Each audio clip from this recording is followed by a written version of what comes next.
How I ended up in IT. So this was back in the year 2001, or maybe 2002. I was in 6th grade, which is why I'm vague on what year, aged 11 or 12. We had iMacs in the computer lab. I barely could operate it because my family had been PC since the Packard Bell my dad got from Radio Shack in 1993, which is one of the seminal moments in my life. One of the horrible things about those computers was the absolute horrible little half-sized hockey puck mice they had with only a single button. I don't need to tell Tales from Tech Support what it's like going from a standard mouse to that dang thing. On top of that, the school Macs themselves left me feeling very much like a PC guy in a Mac computer lab. Wait. Yeah, that's exactly what it was. Among other things, for that computer class we had to save all of our work on floppy disks, which I also don't have to tell all you folks who have been in the industry, as long as you have that, storing anything important on a floppy is like writing something important on a slice of cheese with a dog around. It's a matter of when, not if, you lose everything on the diskette. So naturally, being the intelligent person I am, I didn't depend storing anything on the floppy. I turned it in on the floppy, but I didn't depend on it. So day one, ask if I can bring in my own mouse to use because I really don't like the ones that the iMacs have. Well, I really don't like that because the mice are made specifically for the computers and it probably won't work well, no Mrs. B. The Universal Serial Bus was designed to be compatible with everything to replace the IBM PS2 port, which is 13 to 14 years old, as well as the Mac equivalent, which I don't know the name of, which is probably just as old. So really, a mouse is a mouse, but these really bother my hand, I explain. I basically dazzled her with techno-babble. I still don't know the name of the old port that mice used to use on Macs before the USB. So every day to computer class I brought my own mouse from home and a USB splitter, as well as my very first, they had just come on the market, USB thumb drive. I even did the leg work and made sure it was formatted to FAT so it would be compatible with both Mac and PC. I show up to computer class on day 2 and plug in my mouse, the splitter, and the flash drive. Anyway, a week in, I do my assignment for the day working out of the flash drive, and at the end of class I dump it to the floppy disk to turn it in. The next day, I get a failing grade on the assignment for not doing the assignment. Well, that's bullshit, the floppy failed. These things lose data all the time and are entirely unreliable. I'll pull the file off my flash drive and print a copy right now, I tell her. She argues with me, accused me of just not doing it. In the time she's scolding me, I bring up the assignment on the flash drive and bring it up on the computer. This assignment? You must have done that at home, she then goes off on another tirade. I copy it over onto the floppy again. The fact that floppies suck is not my problem, and it's not a reason to fail an assignment.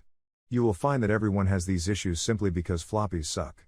If you properly stored them in a hard box, the problems could be reduced, but that's simply not reality when we have to carry them all around the school.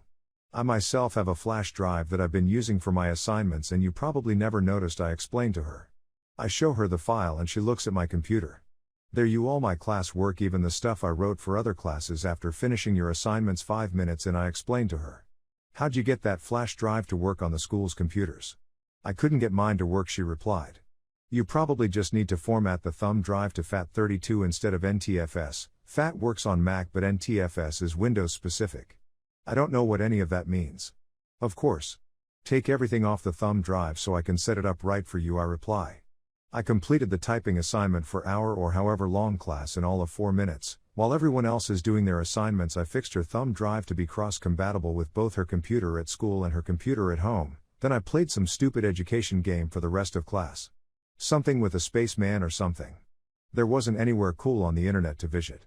That's the moment that I realized that there's 10 kinds of people: those who can barely operate a computer but know just enough to do everything they need it for, and people who can actually fix and work on computers themselves. I also learned that formal education means nothing on the subject. And yes, I went to tech school to learn networking, learning all those cool toys that I couldn't afford to buy, like Blade servers and all that. Story 2. The oddest ticket I've ever worked. Sometimes, people pry apart my spreadsheets and tools and code for various reasons. And when they do, they find a hidden bit of code. I put it everywhere, as a sort of signature. People wonder what it is and they ask me. And I get to tell them this story. I was a Tier I remote support tech. This was one of my first officially IT jobs, and I was a young, fresh-faced, wide-eyed kid with a working knowledge of some kind of code and the ability to install Java with over a 50% success rate. Ring ring went the phone. I perked up. Another customer desperately in need, on the brink of disaster, had called upon me to single-handedly resolve their problem and leave them 110% satisfied. A problem I alone had the keys to fix, so long as it was within the exceptionally narrow purview of the types of problems I was trained to handle. Thanks for calling Tech Support Megacorp. My name is Clickety, can I have your name and client number, please? There was a long pause and then the person slowly gave me their info. I plugged it into my system and bam. I looked at the client's info, they were based out in Washington State. A very remote office, easily 3 or 4 hours drive from their nearest desk-side support analyst.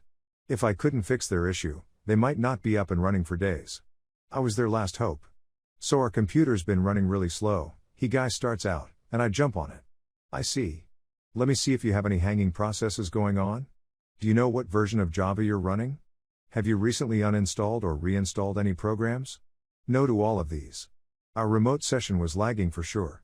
But I couldn't find out what was the cause. See, it started after this storm. The guy went on to a ramble about the weather and how they've been dealing with landslides and other unrelated things. Meanwhile, I kept scrounging for data in the system.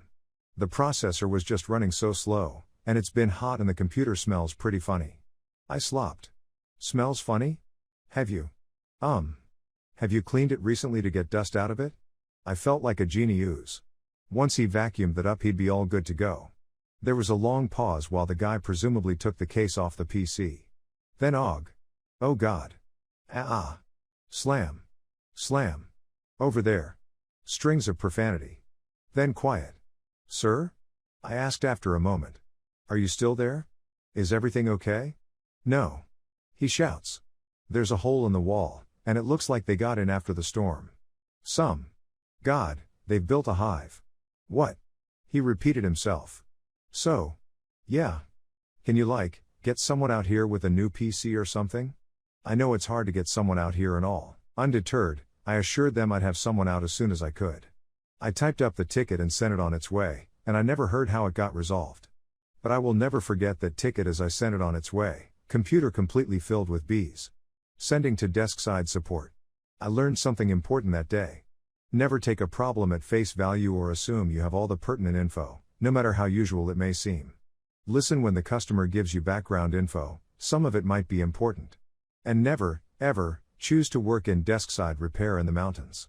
And that is why, in every code or spreadsheet I've ever written, somewhere you will find the phrase computer completely filled with bees. To remind myself that no matter how much I feel like a genie ooze, there's always room for being completely wrong and completely surprised.